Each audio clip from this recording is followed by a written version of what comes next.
Hello, bachcho. Let's read this question.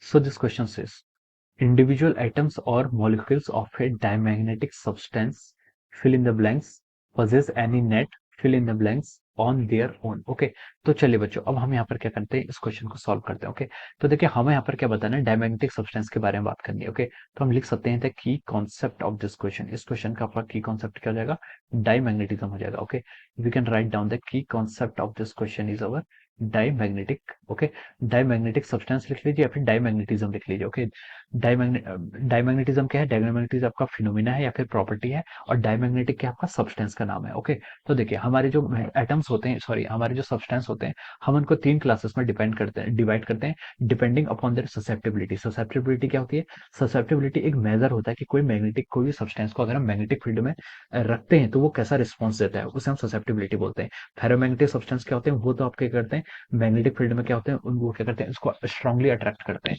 और जो आपके पैरामैग्नेटिक होते हैं वो भी अट्रैक्ट करते हैं, लेकिन जो डायमैग्नेटिक सब्सटेंस होते हैं वो क्या करते हैं, रिपेल करते हैं. ओके, तो देखिए बच्चों, अब हमसे क्वेश्चन ने पूछा कि individual atoms and molecule of diamagnetic substance. तो देखिए डायमैग्नेटिक सब्सटेंस को हम क्या करते हैं, यहाँ पर आपको डिफाइन करते हैं. ओके, मान लीजिए ये कोई सब्सटेंस है, ये आपका क्या कोई, दिस इज एनी सब्सटेंस, और मैं बोल रहा हूँ ये क्या है, डायमैग्नेटिक सब्सटेंस है. ओके, तो देखिए सब्सटेंस के अंदर क्या होंगे, बहुत सारे एटम्स होंगे, क्या होंगे, आप इसके अंदर बहुत सारे एटम्स होते हैं, और ईच एटम्स के अंदर क्या होते हैं, बहुत सारे इलेक्ट्रॉन्स होंगे. इलेक्ट्रॉन्स है तो इलेक्ट्रॉन्स के अंदर क्या होगा, आपका ऑर्बिटल एंगुलर मोमेंटम होगा. क्या होगा, ऑर्बिटल एंगुलर मोमेंटम. उसको हम कैसे डिफाइन करते थे, देखिए E/2m टाइम्स एल. ओके, ये आपका क्या होता है, ये आपका क्या है, मैग्नेटिक ऑर्बिटल मोमेंट, सॉरी ये आपका क्या है, ऑर्बिटल मैग्नेटिक मोमेंट. क्या है, orbital magnetic moment of individual electrons. Okay, तो एक एटम के अंदर तो बहुत सारे इलेक्ट्रॉन्स होते हैं. ओके, लेकिन जो आपके डायमैग्नेटिक सब्सटेंस होते हैं उसमें क्या होता है, आपका एक एटम की बात कर रहा हूँ अभी मैं सिर्फ. ओके, एक एटम का जो आपका करता है सिर्फ मैग्नेटिक डायपोल मोमेंट होता है, वो क्या हो जाता है, आपका जीरो के इक्वल होता है. Okay, magnetic dipole moment of a single atom inside a diamagnetic substance क्या होता है, आपका जीरो के इक्वल हो जाता है. Okay,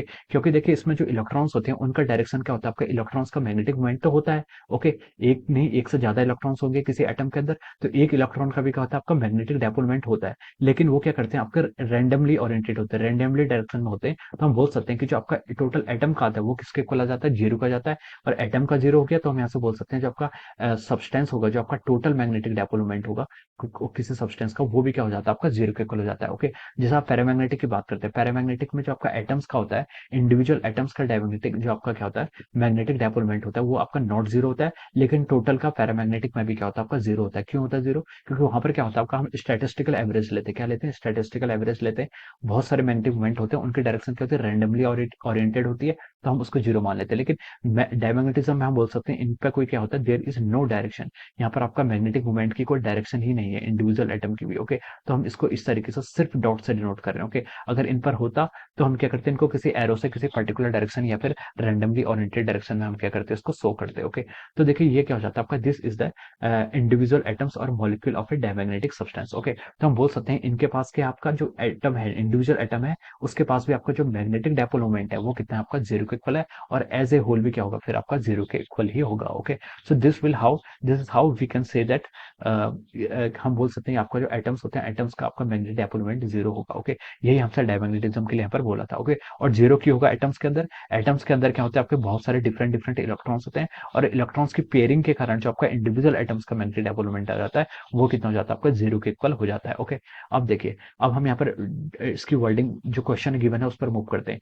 individual atoms and molecules, individual atoms या फिर molecule of a diamagnetic substance डॉट possess, diamagnetic substance do not possess any net. हाँ, डू नॉट आएगा. ओके, यहाँ पर क्या फील करेंगे हम, do not. Okay, do not possess any net magnetic moment of their own. Okay, तो पहले फिल इन द ब्लैंक्स में क्या करेंगे हम, डू नॉट बोलेंगे. ओके, क्या भरेंगे अब, डू नॉट भरेंगे फर्स्ट वाले में. Do not possess any net क्या, मैग्नेटिक मोमेंट, या फिर मैग्नेटिक मोमेंट बोलिए या फिर मैग्नेटिक डायपोल मोमेंट बोलिए, एक ही चीज है, लेकिन आपको मैग्नेटिक मोमेंट बोलना चाहिए. Okay, magnetic moment of their own. Okay, तो मैग्नेटिक मोमेंट आपका वर्ड यहाँ पर यूज हो जाएगा. ओके, तो ये आपका इस तरीके से हम यूज कर सकते हैं. ओके, तो देखिए एक बार हम फिर से स्टेटमेंट को फिल करके स्टडी करते हैं.